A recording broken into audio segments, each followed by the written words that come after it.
As the successor of 2015's Huawei Mate 8, the brand new Huawei Mate 9 is set to bring the phablet experience to another level with its improved performance and camera capabilities. Today, we have the standard variant of the Mate 9 in our labs. Let's find out how does this phablet fares against our day-to-day use. When I first picked up the Mate 9, I am amazed that this phone actually has a 5.9-inch display on it. Unlike any other 6-inch phablets I had reviewed, the size is just right for my hands. It has clean and professional design with rounded corners and curved back. This particular model we have here is the Champagne Gold version. Huawei also included a frosted transparent TPU case in the package for out-of-the-box protection. Speaking of the display, Huawei is putting a 1080p IPS panel on it. Yes, it is kind of disappointing knowing that Huawei reserved the higher-end 1440 AMOLED display for the Mate 9 Pro and Porsche design Mate 9.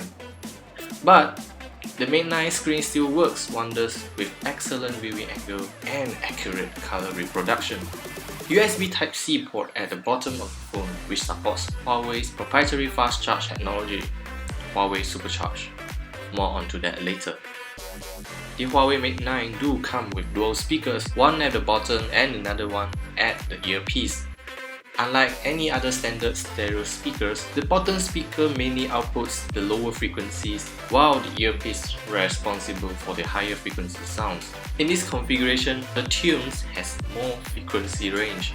The software will cleverly adjust both speakers so that they balance out the sound output whether you're using the phone in landscape mode or portrait mode.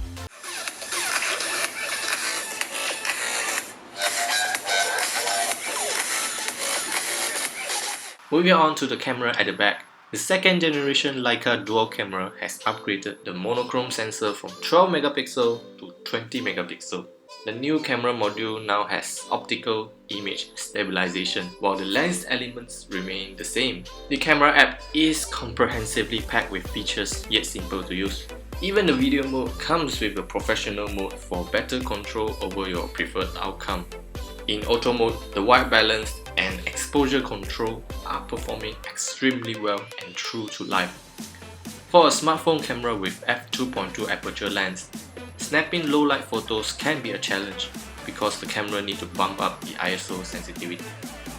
Surprisingly, the ISO noise on the Mate 9 is considerably lower and comparable with other smartphones that comes with f1.7 or f1.8. Best of all is the monochrome mode. Unlike any black and white filters that emulate the black and white photography, for the Leica dual camera, we actually have the chance to use the monochrome sensor to produce genuine and contrasty black and white photographs, and I absolutely love the outcome of it. The front camera gets the 8 megapixel shooter with a bright f1.9 aperture lens.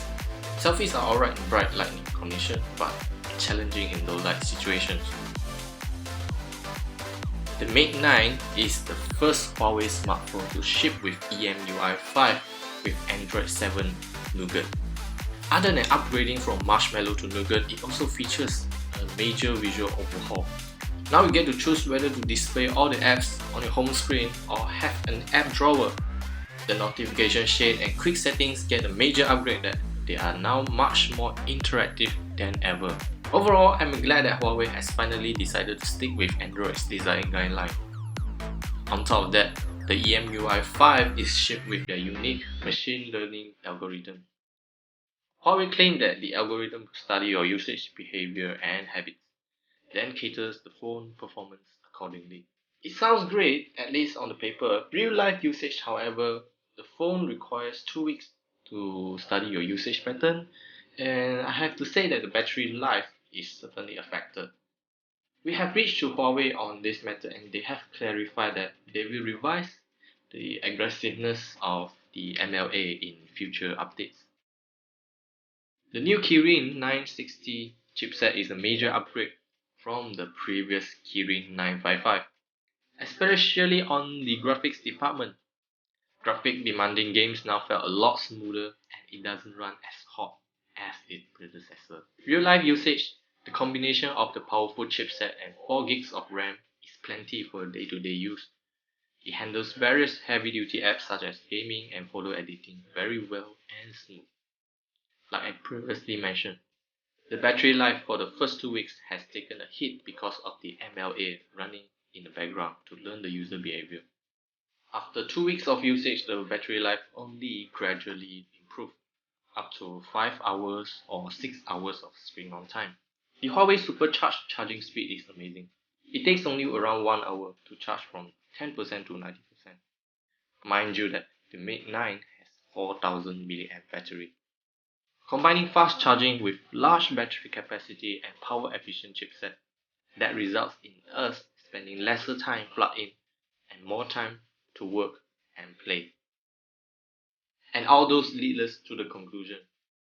The Huawei Mate 9 has received quite a few major upgrades over the previous smartphone. It comes with the newer Kirin 960 chipset with a powerful GPU, Leica Dual Camera 2.0, EMUI 5 with Android 7 Nougat. In the end, the major weakness of this phone is the latest software, which is a little bit of buggy, but I hope that Huawei will commit to their updates that fix the bugs and bring in more relevant features. So, is this phone for you? If you're looking for a flagship phablet that has a large display, a responsive camera with excellent image quality, excellent performance for work, social media and games, and of course a whole day battery life with around 5 or 6 hours of screen on time, so yeah, this phone is for you.